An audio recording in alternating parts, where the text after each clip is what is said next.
Hey, what is going on, you guys? My name is Rayge, and we are back today with a quick Age of Apocalypse update in regards to all the festivities that have happened this year and now how it will impact the timeline. So that said, I hope you guys are having a safe and sound, happy holidays.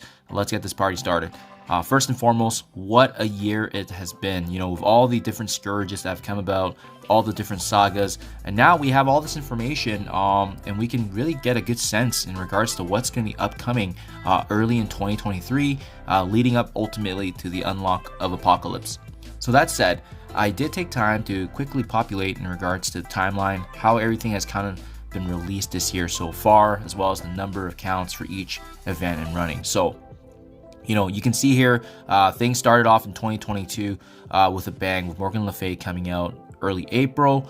There was a little bit of a lull in time that led us now to July, with the second Scourge being Rogue.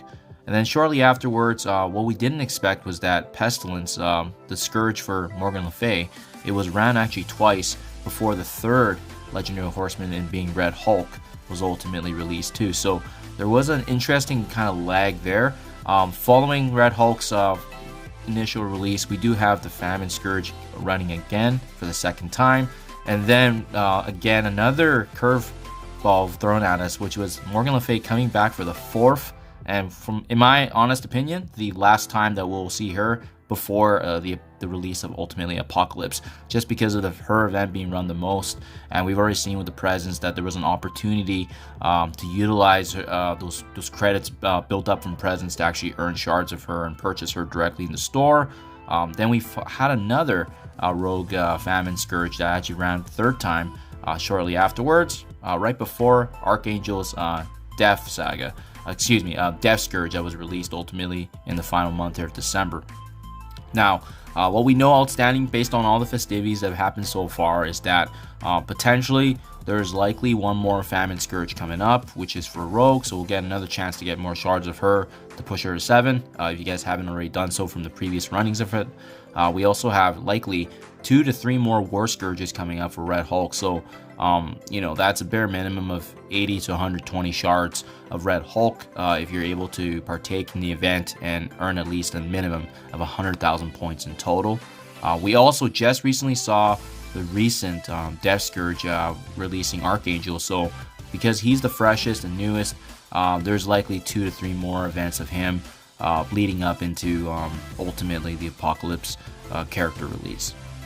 What's also outstanding, however, is the Red Hulk and Archangel sagas. So this is separate from the Scourges. These are the permanent events in the game where ultimately we actually need to go through the heroic difficulty to unlock their awakened powers, respectively, for Red Hulk and Archangel. Right now, Rogue and Morgan Le Fay respectively have their own saga right now, so we're able to actually maximize their heroic capabilities and awaken them, which is actually needed for even just a baby Apocalypse release. And then that said, guys, that concludes pretty much the Legendary Horseman stages in terms of the sagas and the Scourges. We still have yet to see the full release details of how this Apocalypse saga is going to be released for us, because ultimately this Apocalypse saga is really going to be what's gonna allow us to be able to use the combination of all these characters and teams, including Spider Weaver, who is confirmed to be required for Apocalypse, and then that by doing so through that separate saga, that's gonna allow us to fully unlock Apocalypse for our usage, ultimately having that baby one if you haven't leveled up everything else to that ascended level. So taking in all this information, guys, we know what's outstanding, we know which sagas are still remaining, and we know that there's still Apocalypse saga yet to be seen. I've used this information in terms of the timeline and kind of the familiar trends we've seen so far with the releases to build this timeline projection. So this is what I'm thinking is going to likely happen in the next 4 months, based on the information we have right now.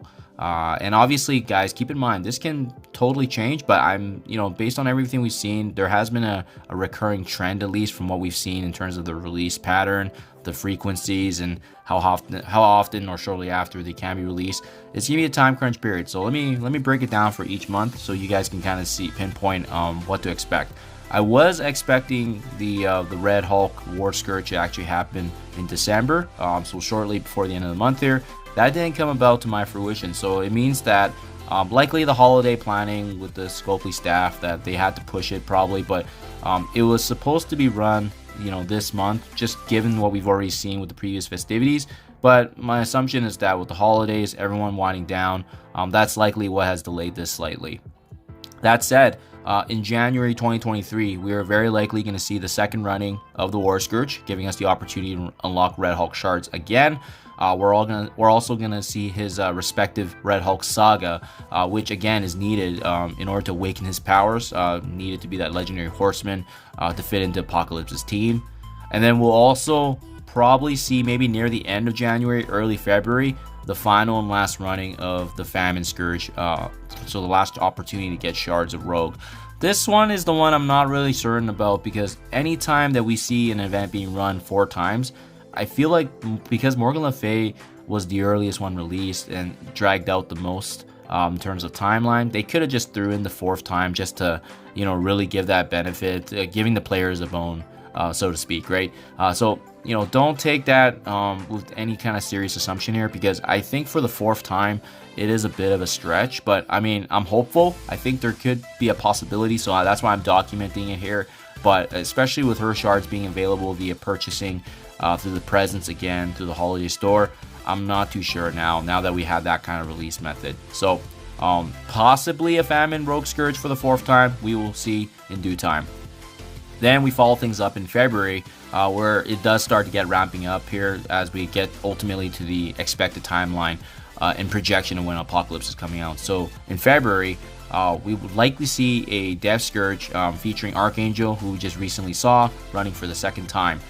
We'll also see another running of the War Scourge for Red Hulk number 3, which potentially could be also the last time we see him, because again, I don't feel so good about the 4th instance of Scourge's run, so I'm just gonna leave it at that there. And then we'll likely also see an Archangel saga just to wrap up things in regards to all the legendary horsemen. I could see this Archangel saga being potentially pushed to the end of the month or early March, depending on how things are kind of constricted from the Scopely staff end. But this is in consistent with what we've seen with the release dates and how often the sagas are delayed, generally a month and a half to 2 months. Finally, we wrap things up in March with the Death Scourge running for the 3rd time, which may or may not be the last time we get Archangel shards. And again, that War Scourge running for the 4th time, but I'm not too hopeful about the Scourges being run for the 4th time, just because Morgan Le Fay had that special treatment with her being released so much earlier than all the other legendary horsemen. That said, if this plays out, guys, we may see a Death Scourge running for the 4th time right before the ultimate release here of the Apocalypse saga, which I'm suspecting to be now either end of March or April. Just because of this coinciding with Marvel Strike Force's anniversary, I'm still very hopeful that is still quite the firm date in terms of what we can expect, or even at least a preview of the saga, or maybe even more breadcrumbs in regards to what other characters we may potentially need to partake in the Apocalypse saga. So there you guys have it. Based on the information we know now, and based on everything that's happened this year with all the different Scourges, sagas, and events run, I feel pretty confident in this, guys. Let me know what you think in the comments below. I think it's been pretty consistent and predictable based on everything we've seen so far, especially with the festivities ramping up. But I think this is very reasonable if they're able to slot this in. Otherwise, worst case scenario, we could see things getting delayed if there's hiccups along the way with bugs, potential patches that maybe they want to patch and fix some issues before they actually keep going ahead with this timeline for Apocalypse. But that's kind of what I'm seeing right now, guys. Let me know what you think in the comments below. I love making videos like this in regards to what we can expect potentially, and always a great time chatting. So thank you as always. Do appreciate you checking my videos. Happy holidays, and I'll catch you guys in the next one.